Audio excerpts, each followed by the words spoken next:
By show of hands, how many of you have heard of a few facts about postpartum depression? 1, 2, 3, 4, 5, 6.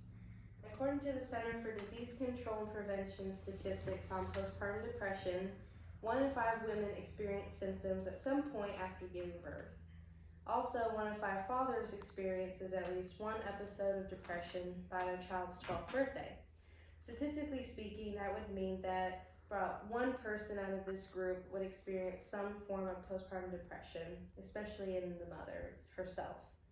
Although I have not experienced severe symptoms of postpartum depression, I do think I experienced some symptoms one point or another after the birth of my first son.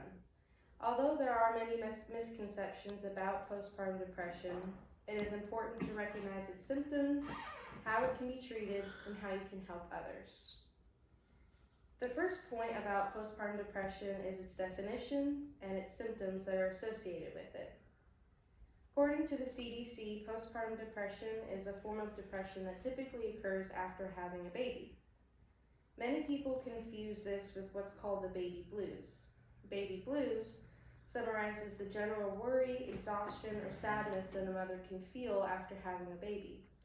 The main difference between baby blues and PPD is that the baby blues go away shortly after birth, whereas postpartum depression can have long-lasting effects. The cause for postpartum depression is different for different people, but researchers mainly agree that the cause is a drastic change in hormones.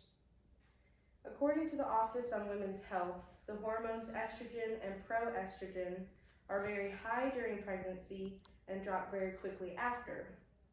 In addition to hormone levels, genetics may play a role in the appearance of postpartum depression. Based off of an article by Dr. Roxanne Dryden-Edwards, people with family members that have a history of mental illness or depression have a higher risk of having postpartum depression. The Office on Women's Health suggests that women may be suffering from postpartum depression if she experiences the following symptoms for longer than 2 weeks. Feeling sad, hopeless, or overwhelmed, having no energy or motivation, having thoughts about hurting the baby or herself, memory problems, feeling worthless or guilty, or withdrawing from others. These are just a few of the symptoms that a woman can experience after having a baby. The hardest part of getting help is admitting that there's an issue in the first place. Once that's achieved, a person can get the help that they need. While there's no true test for postpartum depression, there are treatment options that can help with its symptoms.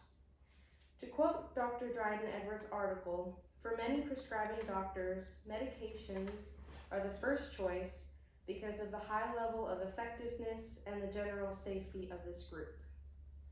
An alternative to medication is psychotherapy. This involves talking to a trained therapist to help cope with the symptoms of postpartum depression. This is also a good alternative for breastfeeding mothers because medications can often affect breast milk, which can affect babies. After understanding postpartum depression, its symptoms, and possible treatments, there's a way to discover how you can also help someone that's dealing with it. In an article by Catherine Stone and published by Postpartum Progress, there are 4 main tips that you can use to help someone that is suffering with postpartum depression. The first tip is to use care when you're presenting criticism.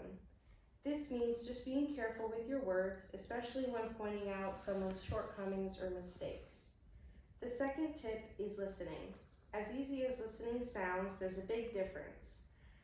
A big difference between listening and hearing is that listening to an overwhelmed parent state their needs can offer a huge release. The third tip is giving space. Giving space can mean taking on extra responsibility, or it can just be recognizing that they need some time alone. The fourth tip is remembering to be supportive 24/7, and this means just taking advantage of every opportunity to help the other parent when they need it. After gaining a better understanding of PPD, learning its symptoms and treatments, and tips on how to help others, we can do our best to inform people the truth about postpartum depression. I hope that this information has helped everybody understand it a little bit better and its complicated issue that is postpartum depression. Thank you.